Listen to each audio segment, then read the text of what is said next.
तो यहाँ आपसे प्रार्थना की जाती है, जब तक सत्संग चले आप सब चिंताएं और इधर उधर की गल्ला बातें छोड़ के ध्यान से सत्संग सुनो। और भगत के क्रियाओं में और विचारों में सदा से भिन्नता रही है, और इसीलिए कहा है कि जगत और भगत का आपस में विरोध रहा ही है, और ये रहेगा भी। जब तक जगत को आप जैसा ज्ञान नहीं होगा तो वो विरोध करेंगे ही करेंगे, स्वाभाविक है, उनको अच्छा सा नहीं लगता।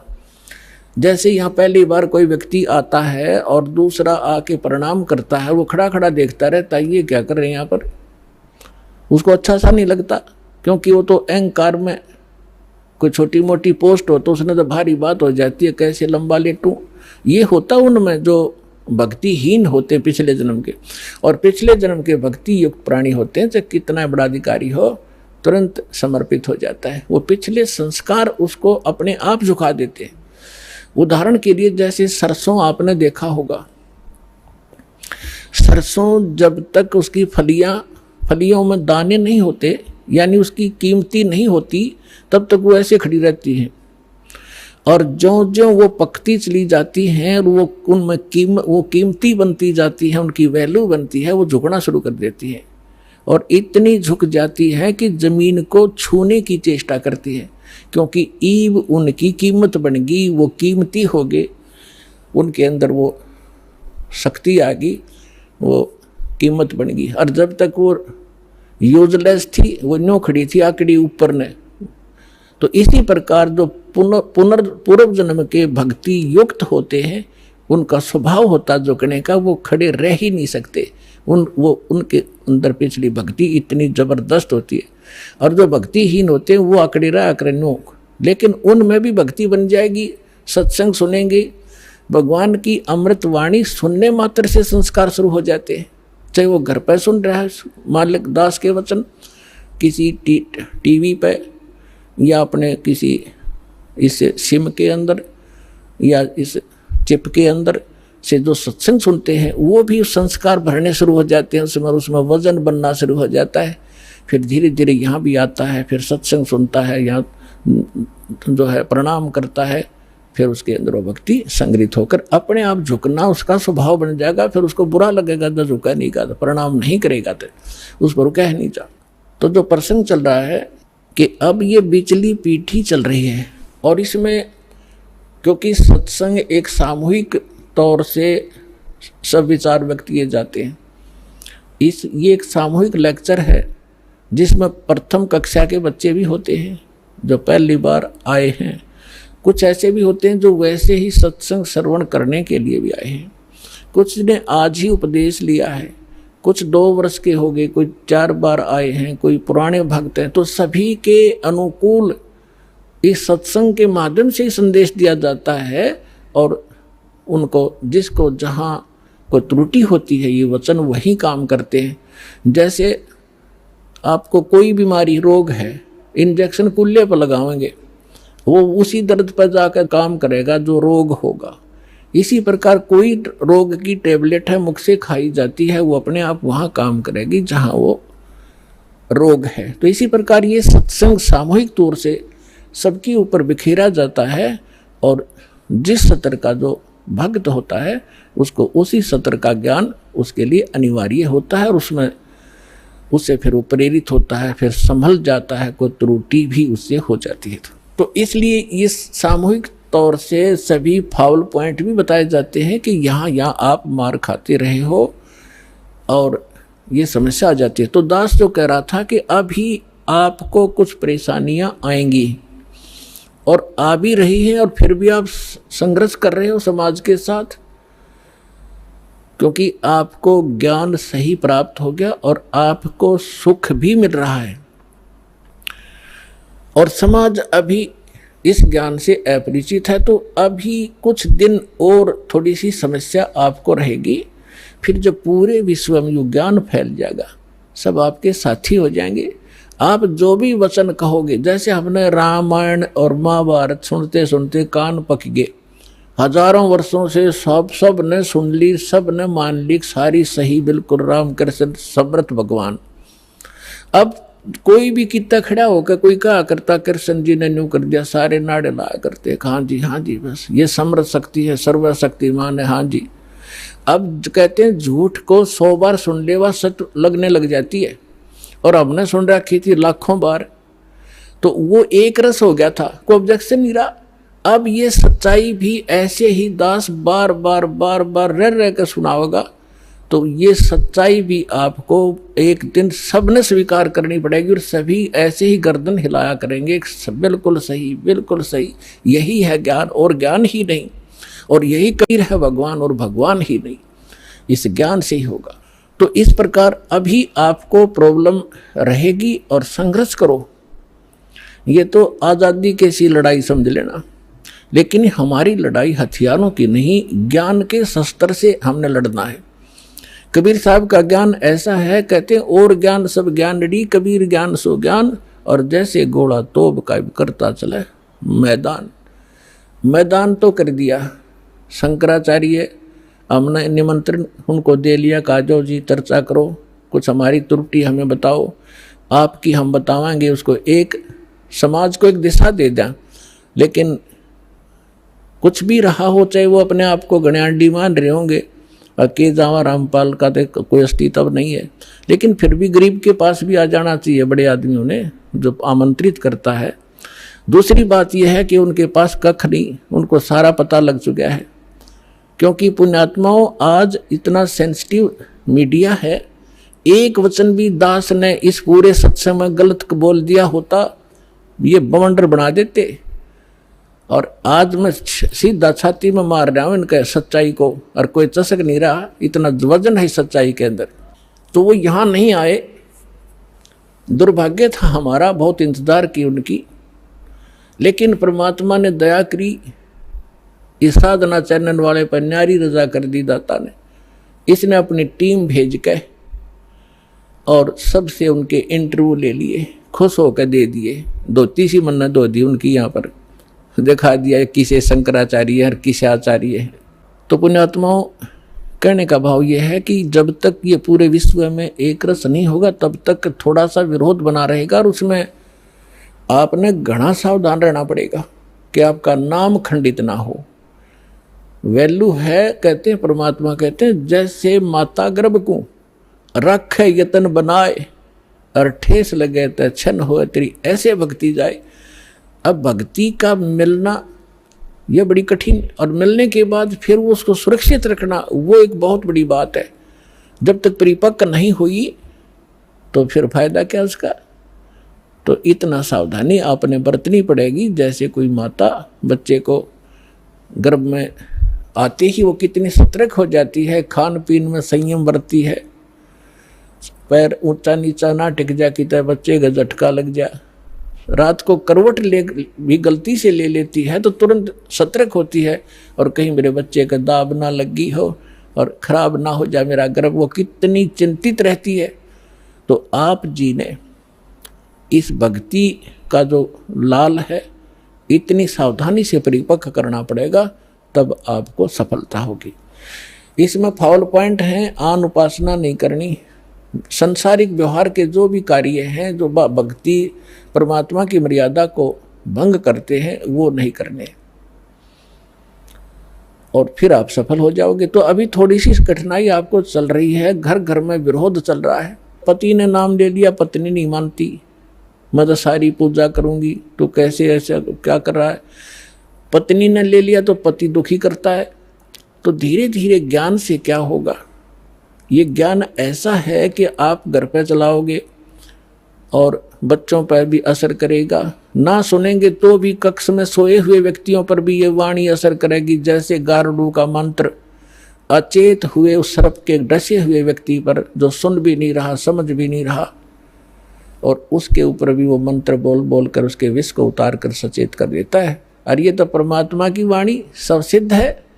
ये तो अपने पशु पक्षियों के ऊपर भी ये वाणी जा रही है, उनको भी, उनके भी पाप डाउन हो रहे हैं।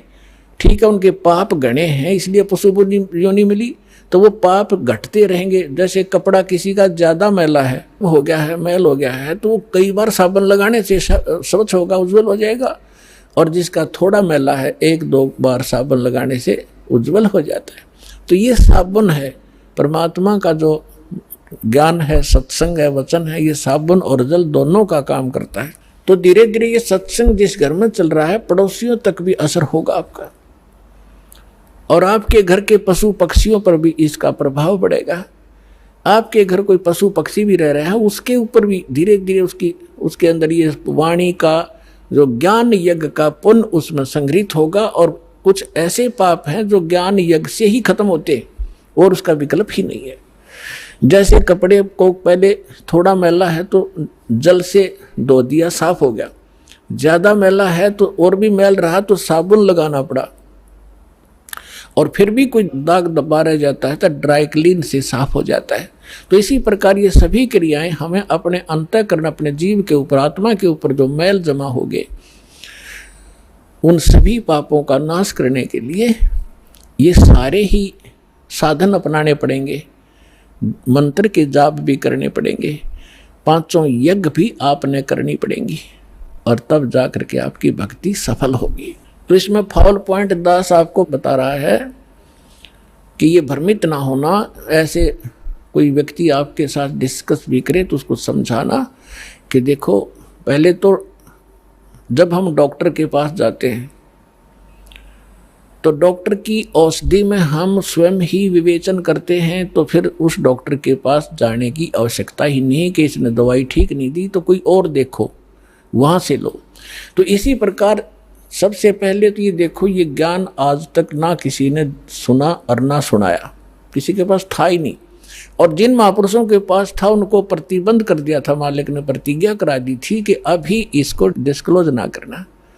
तो महापुरुष थे, वो अपनी अमृतवाणी में बोल के सारा कुछ लिख गए, एफिडेविट बना गए, कबीर इज गॉड, ये वो फाइनल कर गए थे वो महापुरुष, जिनके दास बार बार उनके शुभ नाम आपको सुनाता है।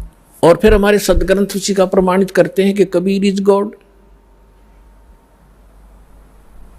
तो फिर ये क्लियर हो गया कि आज तक कोई हमें यही निर्णय नहीं करके बताया कि भगवान कौन है और कैसा है। अब जैसे रामकृष्ण को और विष्णु जी को, शंकर जी को भगवान मानने वाले, उनसे अगर हम पूछा करते थे कभी, वो कहता मैं समाधि लगाता हूँ। भगवान देखा आपने? भगवान दिखता थोड़ा ही है, वो तो निराकार है। अरे ये विष्णु ब्रह्मा जी की मूर्ति रख रखी, ये क्या फिर? तो हमारा निराधार ज्ञान था, बेसलेस था, हम डामाडोल थे, स्थिर नहीं थे। और इसी प्रकार ये राधा स्वामी किसी ने पूछ लो या किसी महर्षि ने पूछ लो, अभी तक जिनके विचार रहे हैं, परमात्मा तो निराकार है। साकार आता जब रामकृष्ण रूप बन जाता फिर निराकार हो जाता है। तो खाक ज्ञान था इनको। वेद बताते हैं कि वो परमात्मा सशरीर है, मनुष्य सदृश्य है, ऊपर सिंहासन पर विराजमान है और उसके सिर पर मुकुट है। ये तो वेद बताते हैं, राजा की तरह बैठा है। और यही वो संत बताते हैं जिनको भगवान ने जिन आंखों देखा वहां पर। तो फिर इसमें कोई डाउट नहीं रहा कि हु इज गॉड और कैसा है वो भगवान। तो ये सारे कंसेप्ट क्लियर इस दास ने करे, आज तक किसी ने नहीं किए। तो इसी प्रकार इस साधना पर भी विश्वास करना, किसी से डगमग ना होना, क्योंकि काल ने अपने एजेंट छोड़ रखे हैं। वो अपने कर्म बिगाड़े हैं तो वो भी भगवान के बच्चे, पर भ्रमित है, उस काल से प्रेरित है। उनका दुर्भाग्य है कि वो अशुभ काम पर लगे हैं। तो दास की उन सभी संतों से भी प्रार्थना है कि वो भी भगवान के बच्चे हैं और परमात्मा के बच्चों को मिसगाइड करके वो भगवान के दोषी हो रहे हैं। सबसे बड़ा अपराधी इस पृथ्वी पर यदि कोई प्राणी है जो गलत ज्ञान प्रचार करता है, वो भगवान का सबसे बड़ा अपराधी है। और आज देख लो, आज तक इस दास के अतिरिक्त या पहले महापुरुष रहे, उन्होंने जो ज्ञान दिया वो अपने सत्र का दे ही गए, उन्होंने आगे नहीं ये मंत्र वगैरह डिक्लेयर की, वो बात अलग है। लेकिन वर्तमान में इस दास के अतिरिक्त सभी मिसगाइड किए बैठे ये संत, मंडलेश्वर, आचार्य और शंकराचार्य।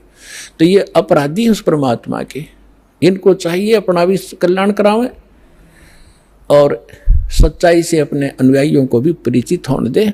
इनका भी कल्याण हो जाएगा, समय आ गया, ये तो होगा ही होगा।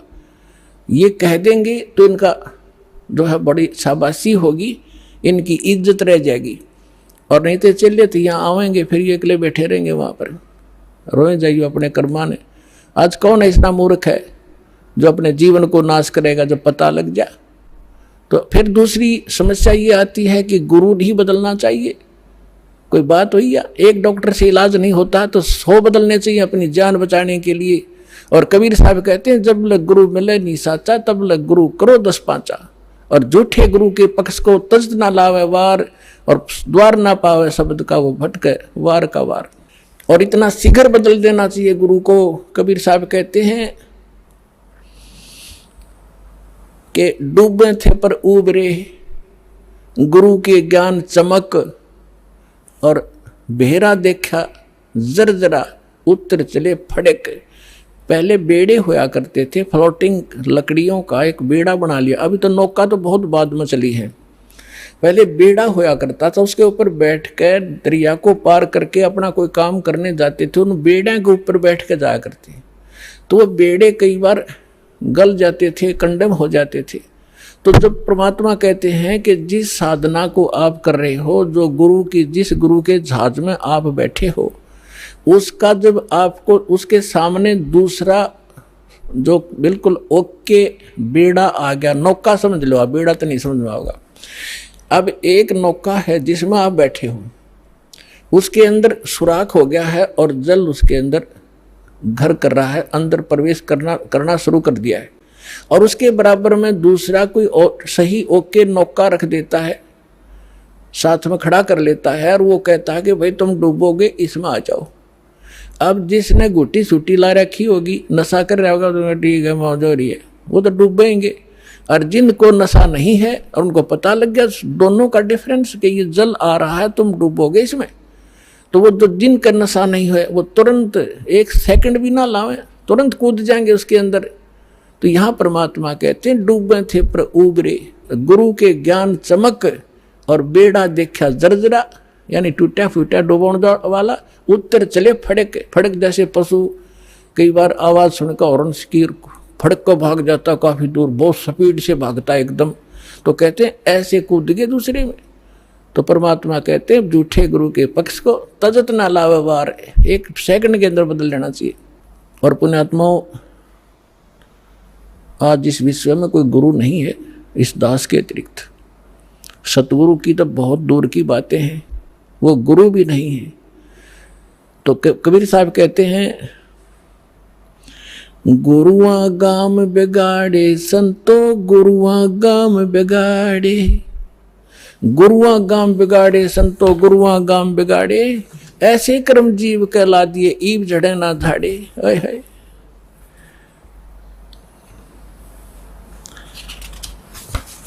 अब परमात्मा रह रहकर अपने उस ज्ञान के माध्यम से हमें बताना चाहते हैं कि गुरुआ गाम बिगाड़े संतो, इन गुरुआ गाम बिगाड़े, इन नकली गुरुओं ने जगह जगह गुरु बने बैठे, और ऐसे कर्म जीव कहला दिए, बहुत झड़े ना झाड़े। अब कोई जो भी पूजा उन्हें चिपका दी, उनका ये कर लो, श्राद्ध निकाल लो, फलाना कर लो।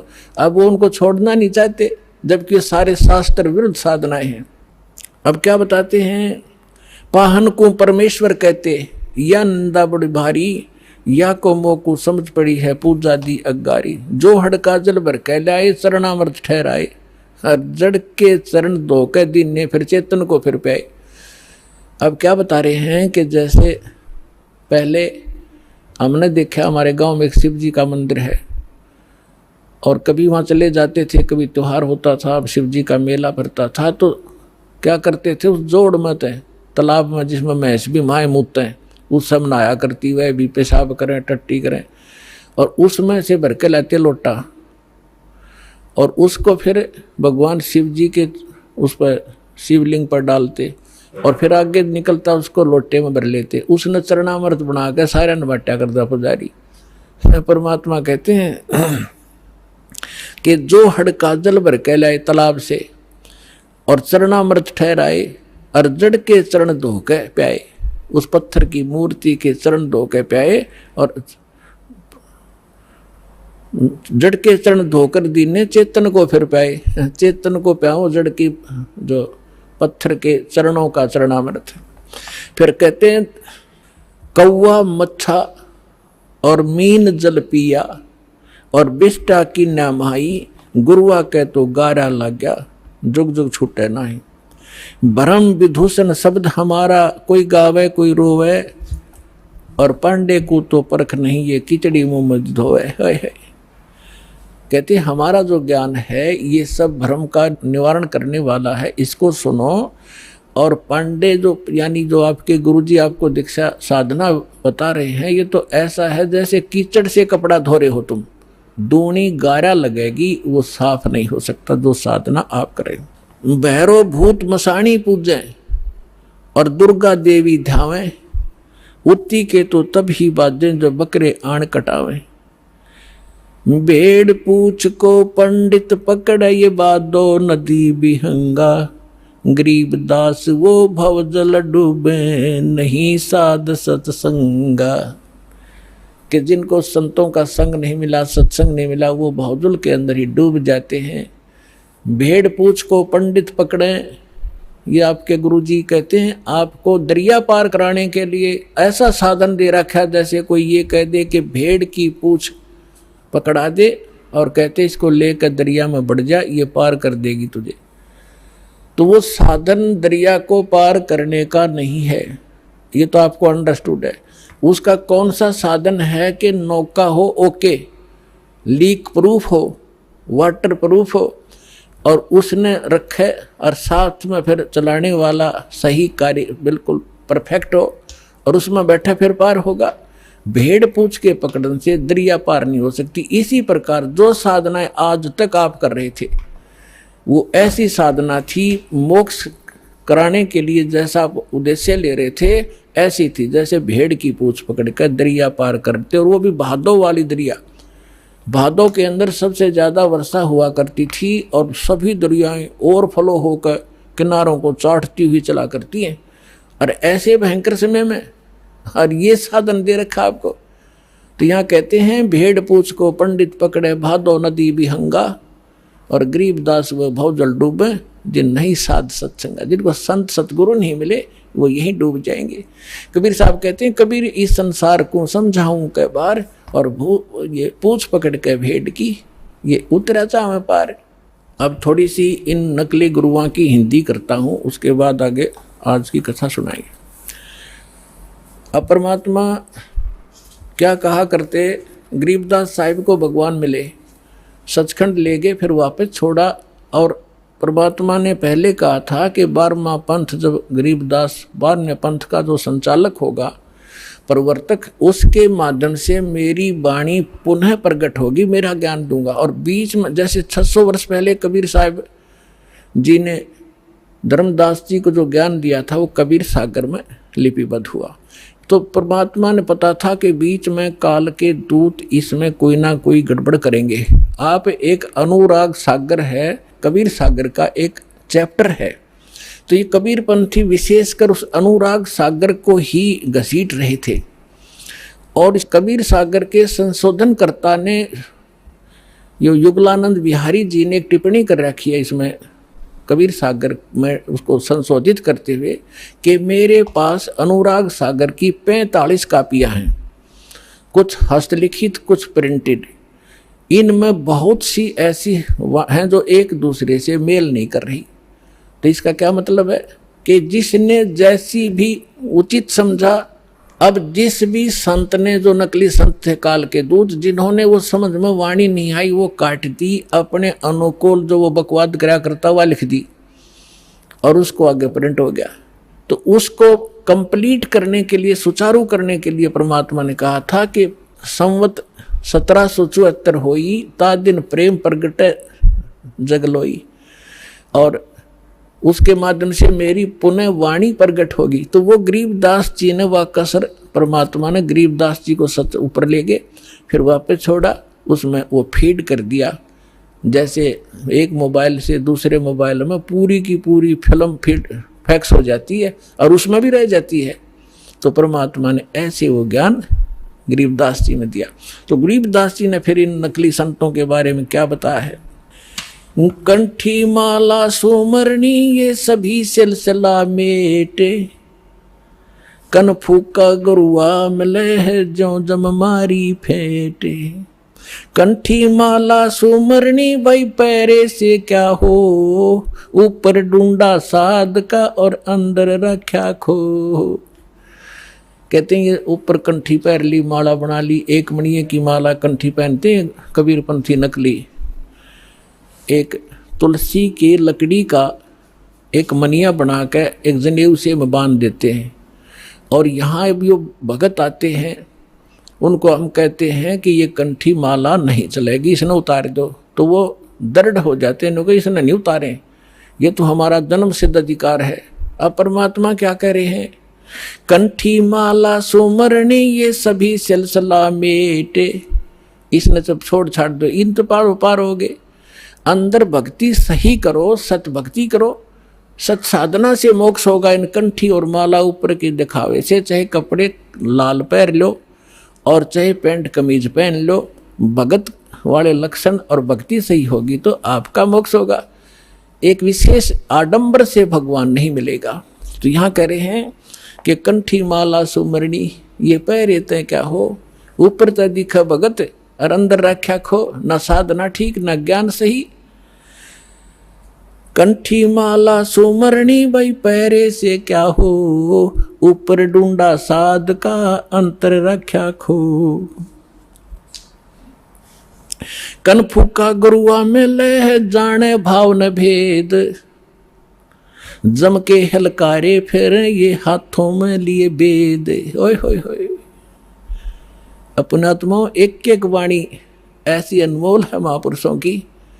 कहते हैं कि ये कन फूका गुरुआ मिले, कान में फूक मारनिया, और जाने भाव न भेद।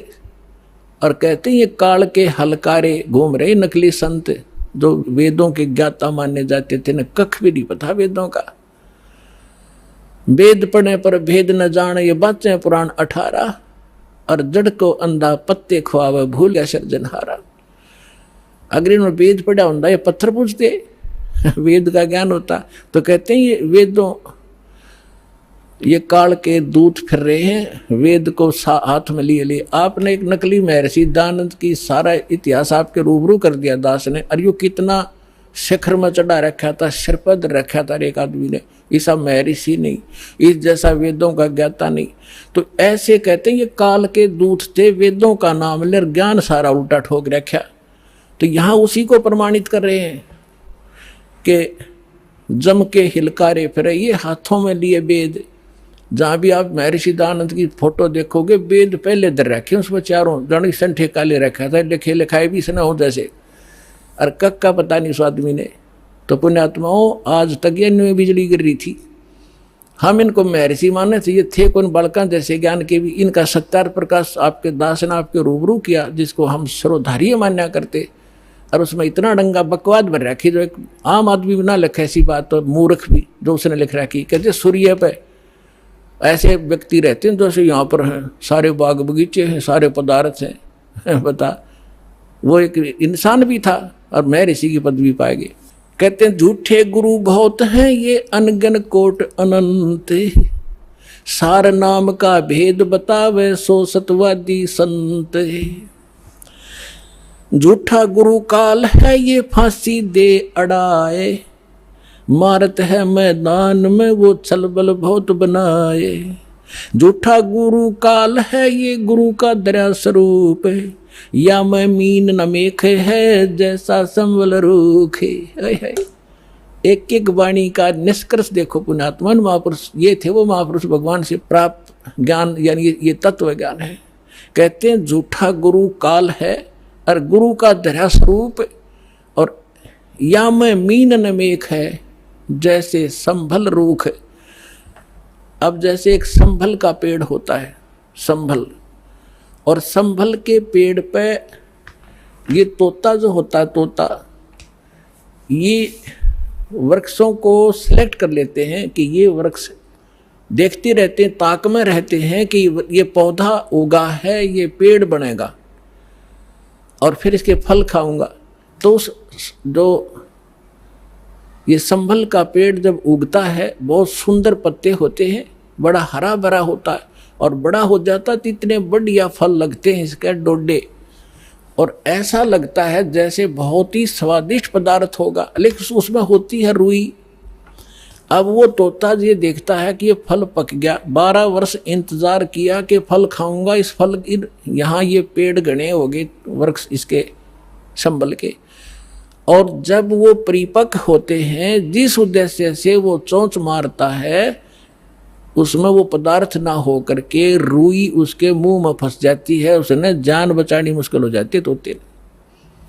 तो यहाँ परमात्मा कहते तुम जिनको गुरु मान रहे हो, उन पर आश्रित हुए बैठे हो, लास्ट में आपने ऐसे पश्चाताप करना पड़ेगा जैसे उस तोते ने उस संभल के वृक्ष को एक अच्छा फलदार स्वादिष्ट फलदार वृक्ष मान के उस पर आश्रित था, फिर सिर पटक कर रो रहा था।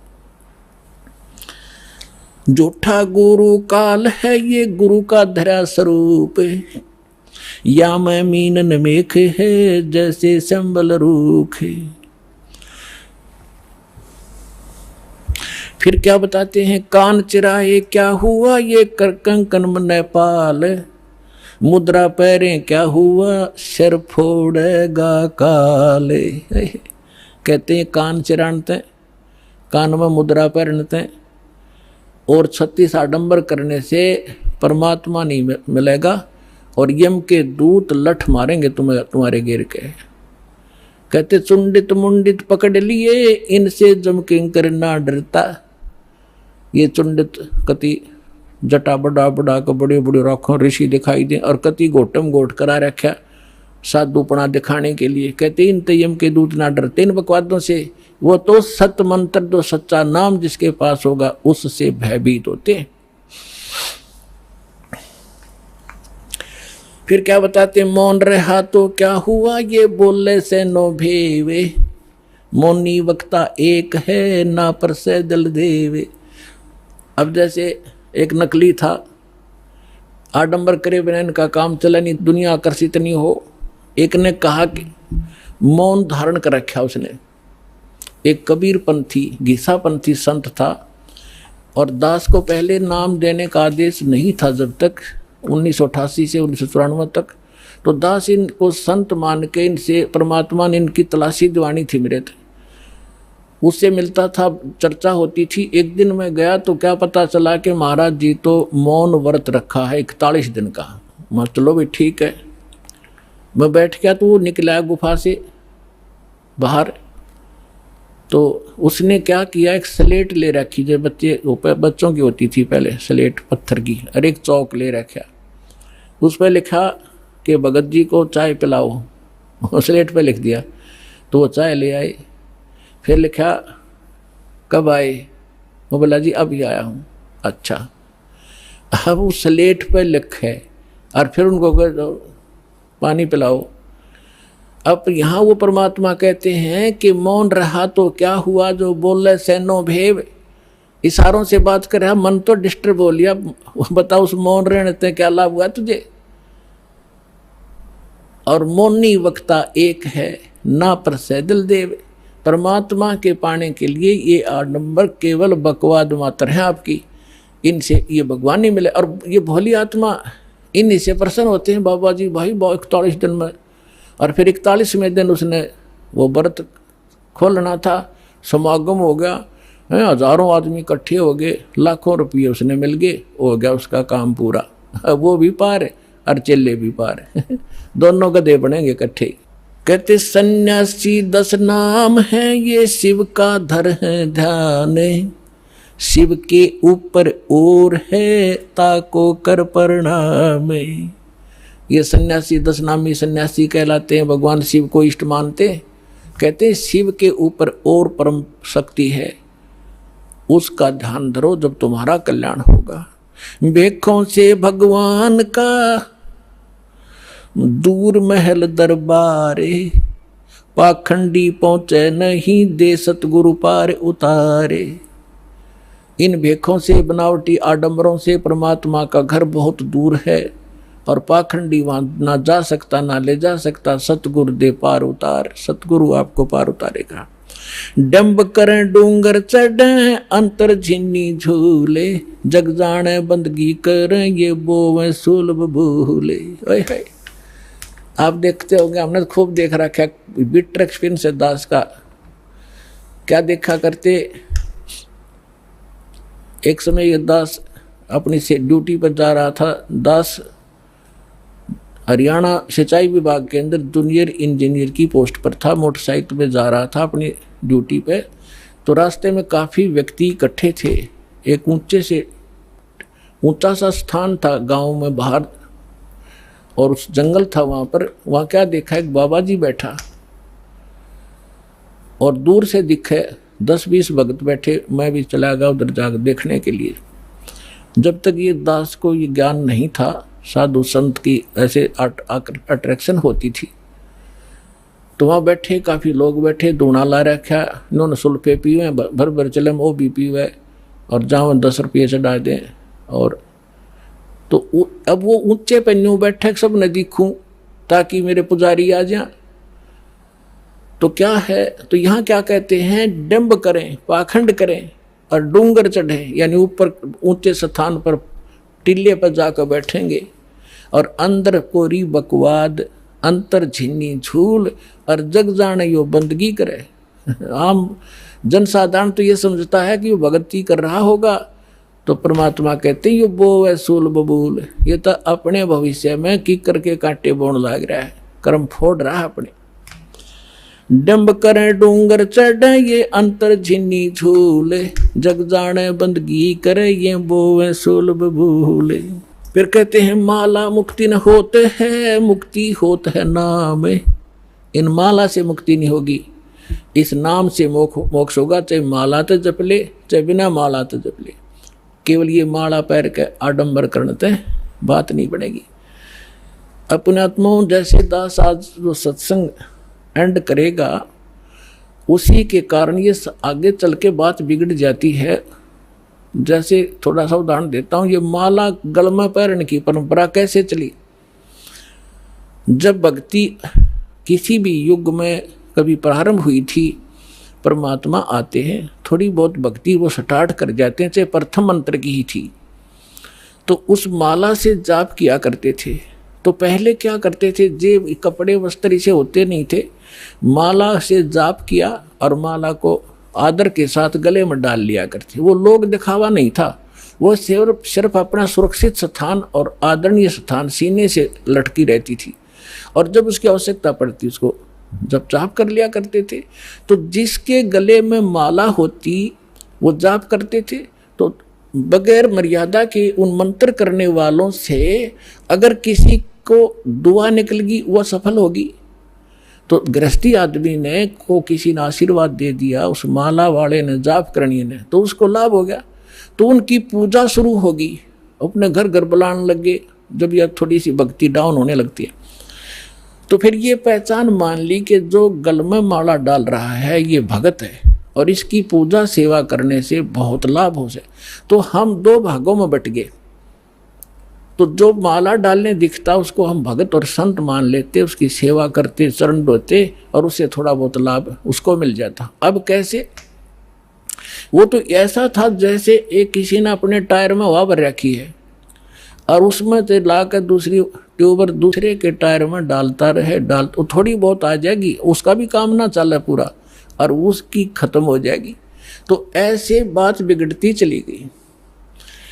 तो ऐसे हम इन नकलियों को जो गल में माला डाला करते, प्रारंभ में तो ये भगत थे, फिर मर्यादाहीन होने से अपनी संग्रहित कमाई को यहीं डिस्ट्रॉय कर जाया करते थे, और दोनों यहीं के यहीं रह जाते थे। तो इस प्रकार ये माला का वो प्रचलन चला था। तो फिर लोगों ने जब नो देखा कि माला जिसने डाल रखी है उसको भगत मानते हैं, फिर से पाखंडी ने 2 डालनी शुरू कर दी। तो क्या कहा करता, को पूछता भाई 2 क्यों डाल रखी है भगत जी के, दोनों हाथों से प्यागरों में। तो उन्होंने सोचा भाई यू और बड़ा भगत होगा, तो उसकी और ज्यादा पूजा शुरू होगी। तो जिसने फिर 3-3, 4-4 डालनी शुरू कर दी, तो 4 वाले ने ज्यादा पसंद करने लग गया आम भोले भगत। तो न्यू भट्ठा बैठ गया। एक आश्रम के अंदर कुछ भगत, वो गांव वालों ने एक आश्रम बना रखा था, 5-7 कमरे बना रखे थे। इसी तरह हम ज्ञानहीन होने से हम इन नकलियों के मजदूर बने रहे। हम इनको ये थोड़ी बहुत भक्ति कर दे जैसी, और फिर हम उनसे सेवा करके रोटी टूका खुआ कर थोड़ा बहुत राहत हम ले लेते, हम इनके भिखारी बने रहा करते थे। अब दास चाहता है कि घर घर में सब धनवान हो, भगवान के खजाने में कोई कमी है? जो भक्ति करेगा वो धनी हो जाएगा भगवान की भक्ति का, सारे सुख आपको प्राप्त होंगे। हम क्यों किसी के मुंह की तरफ देखेंगे फिर? तो क्या था, उसमें 5-7 कमरे बना रखे थे, वहाँ पर साधु संत आया करते थे और गांव के लोग वहाँ सेवा करने जाते थे। तो वो क्या किसकी सेवा करा करते? जो ज़्यादा भजन करता दिखे। उन्होंने क्या पहचान कर रखी थी कि ज़्यादा भजन कौन करता है? जो सबसे पहले उठ कर स्नान करके और अपने भजन पर बैठ जाता है। तो भगत वहाँ जो रहते थे सेवादार एकादा, तो गांव वाले उनसे पूछा करते थे कि आज पहले कौन सा उठा था, कि आज जो उनके लंगोट सूखा करते बाहर, एक एक कॉपीन रखते थे, वो धो के सुखा के और अपने भजन पर बैठ जाते थे। तो जो सबसे पहले बता देते थे कि ये उठा था सबसे पहले, ये इसी का लंगोट सूख रहा, तो उसी की पूजा ज़्यादा लोग करने लगे। और दूसरे जो लेट उठते थे उनको वो विशेष ध्यान नहीं देते थे, उसी का पूजा करनी, उसी को प्रणाम करना, उसी के पैर दबाने। तो दूसरे एक उनमें नकली था, आलसी सा आदमी, उसने सोचा भाई यूँ के चक्कर है, इसकी पूजा क्यों हो रही है? तो उसने पता चला कि वो बखत उठा है, इसलिए यार इनने पहचान कर रखी है लंगोट की, इसका पहले सूख क्या पावे। वो क्या करने लग गया, उन तो सब तो पहले उठा आध घंटा, और इतना आलसी था, और नाव भी ना था, लंगोट ने पानी में बेकर सब तो पहले टांग देवड़ा और उल्टा ही सो जावे। तो वो उन्होंने पूछा भाई ये किसका लंगोट है? कि ये इस महात्मा का है। वो सारे उन सारे ने छोड़ देगा, उस नकली के लायक के साथ उस लंगोट की पहचान करके पहले कौन सा उठे रात ने। तो हम न्यो भक्ति का नाश कर लिया। तो यहाँ परमात्मा कहते हैं माला मुक्ति न होते है, ये मुक्ति होते है नाम। एक अक्षर बाहरा, ये उजड़ भला नगाम। कहते माला मुग्ध गंवारे को, गल में पैरा काठ।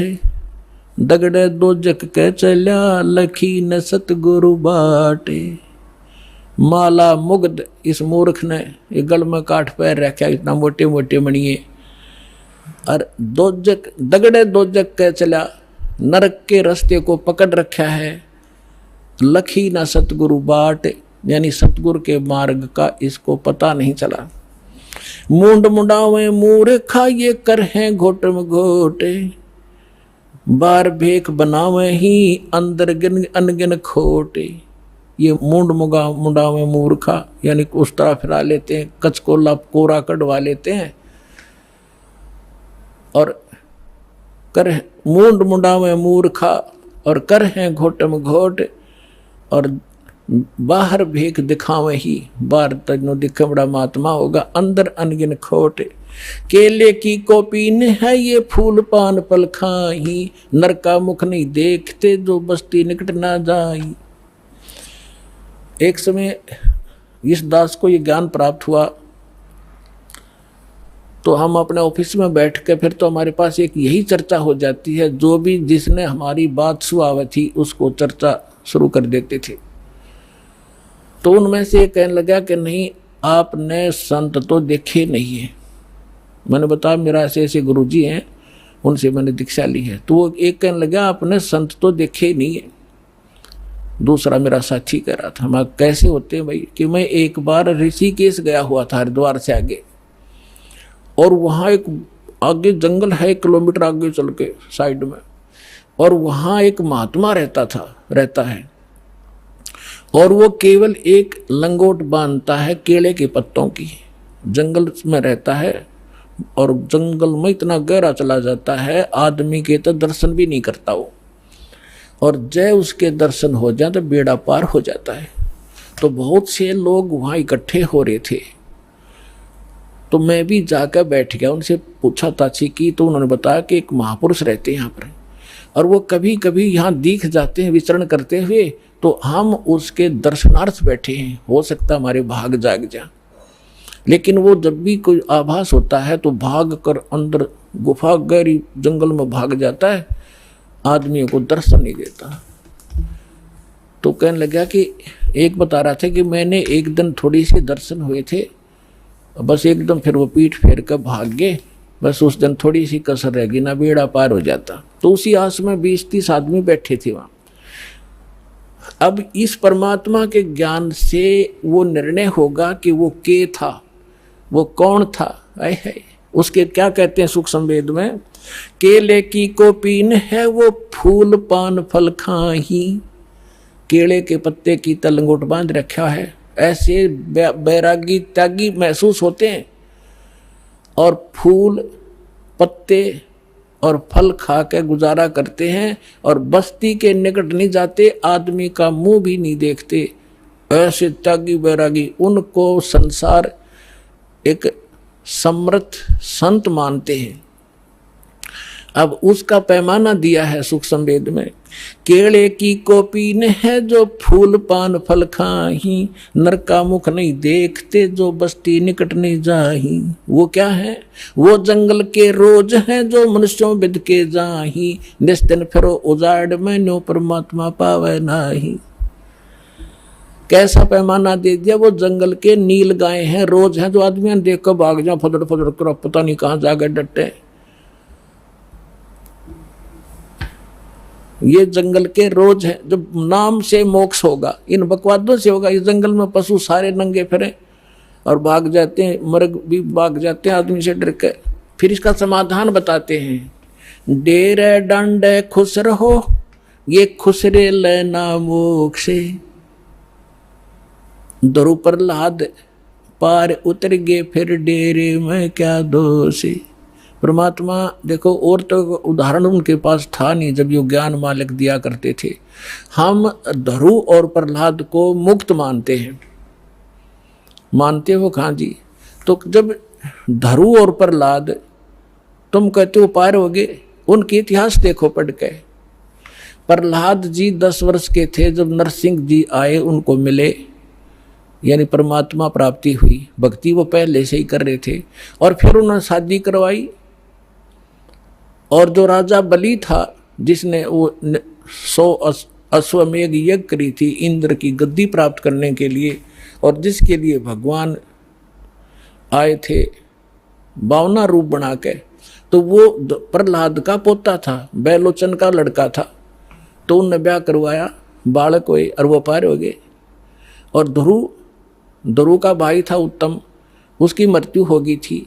फिर ध्रुव ने ब्याह करवाया और उत्तम वाली पत्नी भी उसके साथ रखी उसने, तो वो भी पार हो गया। तो कहने का भाव ये नहीं है कि तुम जो बकवाद करते हो कि ब्रह्मचारी जंगल में गए वो पार होंगे, नहीं। अगर ब्रह्मचारी पार हो तो ये हिजड़े तो सब तो पहला पार हो जा, उनका तो 5-6 नंबर आवे। लेकिन मोक्ष होगा भक्ति से, चाहे ब्रह्मचारी हो रहा कर लो, और चाहे ये खुसरे कर लो, और चाहे गृहस्थी कर लो। दुराचार बुरा बताया, ये तो वैसे अच्छा नहीं, वैसे भी बेहुदी बातें हैं। तो कहने का भाव ये, भक्तों के तो वैसे सतर के काम नहीं है। तो इस प्रकार क्या कहते हैं, डेरे डंडे खुश रहो, डेरे डंडे खुश रहो खुसरे लेना मोक्ष। और ध्रुव प्रहलाद भी पार हो गए। फिर गृहस्थी में के दोष, अपने आत्माओं ये नो काम बिगाड़े हैं। एक बार गरीबदास साहिब जी जब परमात्मा से परिचित हो चुके थे और अपना ज्ञान प्रचार भी करते थे, कोई उसके उनके पास आ जाता था तो ज्ञान भी देते थे, दीक्षा देते थे, केवल सिंपल सी, ये मूल ज्ञान नहीं देते थे। फिर भी उनसे बहुत राहत मिलती थी, वो समर्थ थे, आशीर्वाद से भी लाभ देते थे, संसारिक सुख दिया करते। तो उन एक आपको बताता हूँ इनकी कैसी दुर्गति होती है। जग जाना यो बंदगी कराइए बोए सोल बबूल। एक बेरी गांव है रोहतक जिले में, अब वो झज्जर में हो गया। तो वहाँ का उस गांव का एक व्यक्ति था हरलाल नाम का, और वो धार्मिक व्यक्ति था घना।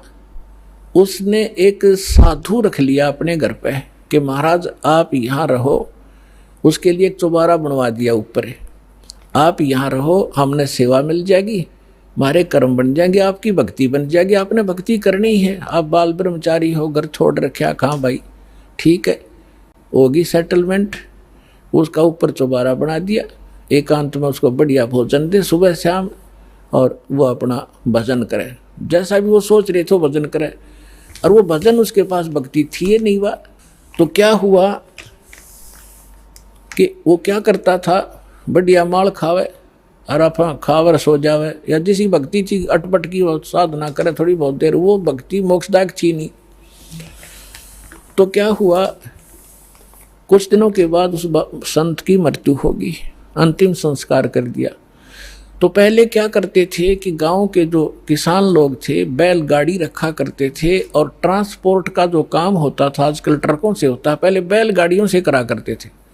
तो बेरी से और इधर नजफगढ़ साइड में जाया करते थे, वो अपनी उस मंडी से सामान लाते थे, जैसे वहाँ से गुड़ ले आए, बूरा ले आए, इधर से बाजरा ज्वार ले जाते थे भर के, ऐसे वो ट्रांसपोर्ट करते थे।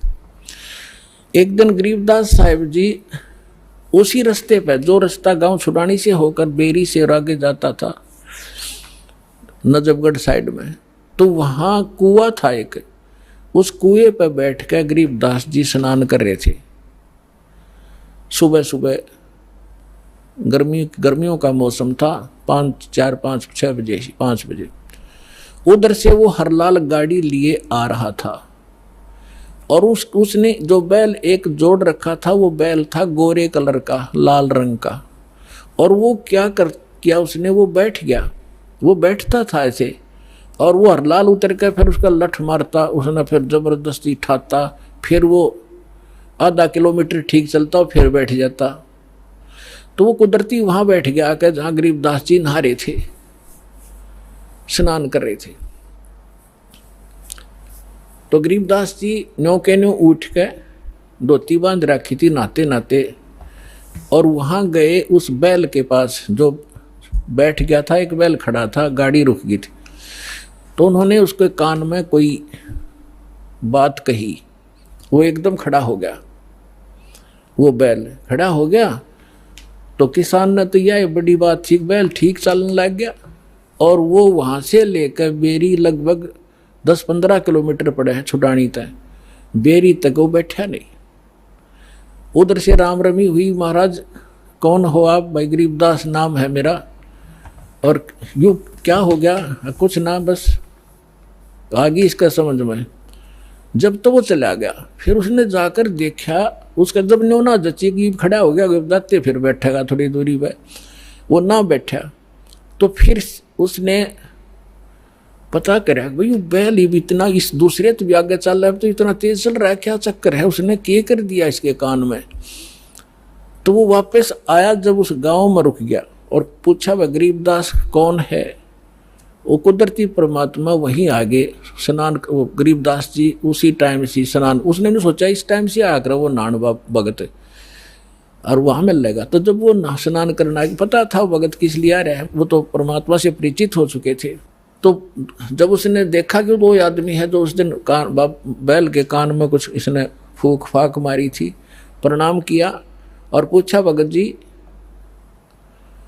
आपने इस बैल के कान में क्या बोल दिया? ये तो उसके बाद डटा नहीं डटता और ना बैठता, आप तो भाई पहुँचे हुए महात्मा हो। अब इतना गरीबदास जी का उसमें ज्ञान इतना था नहीं, क्योंकि हम घर का जोगी जोगड़ा और बाहर का जोगी सिद्ध, ये तुम्हारी पुरानी आदत है।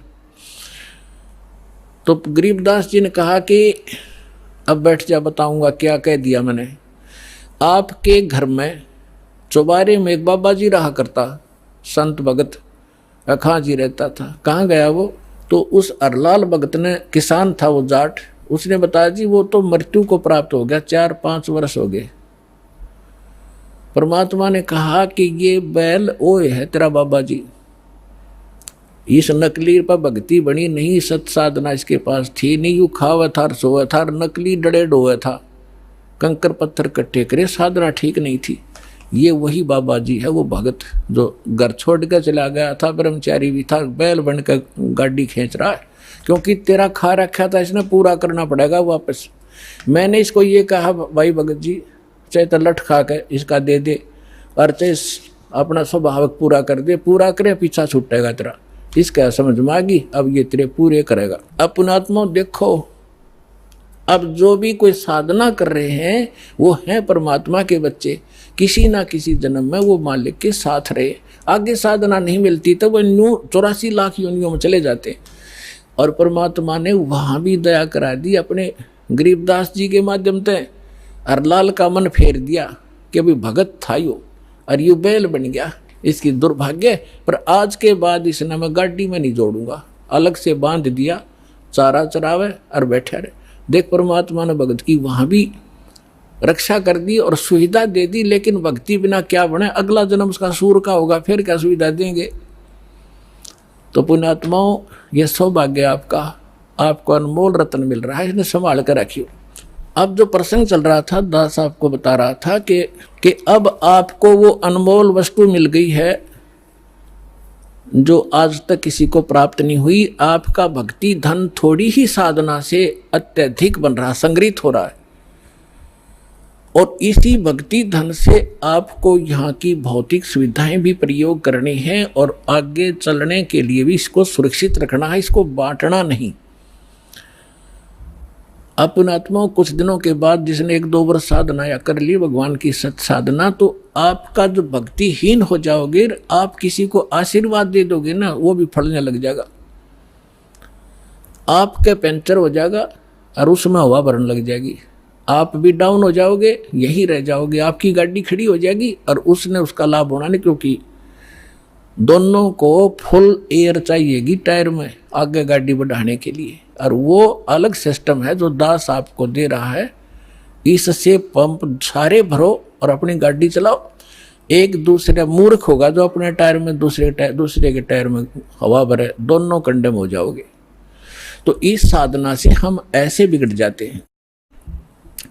जो प्रसंग चल रहा था कि ऐसे जो जन्म मनुष्य के होते हैं वो ऐसे होते हैं जो पुनकर्मी प्राणी हैं। जैसे अब ये भक्ति युग चला है, अभी 1-2 वर्ष और बाधा रहेगी, थोड़ी बहुत, ज़्यादा नहीं, क्योंकि समझदार हो, बुद्धिमान हो, सबको ज्ञान हो गया, अब कौन किसकी सुनेगा। फिर 1-2 वर्ष के अंदर पूरे विश्व में फैल जाएगा, सब आपके साथी समर्थक हो जाएंगे, फिर बात तक खत्म हो जाएगी। फिर जो मर्यादा आप करोगे आपका सहयोग देंगे और वो भी वो मर्यादा ही पालन कर रहे होंगे, तो आपका भक्ति खंड नहीं होगा, आप भी सफल होंगे और वो भी होंगे। फिर क्या होगा कि कुछ दिनों में आपको इतना सुख हो जाएगा, क्योंकि भगवान सुख सागर है।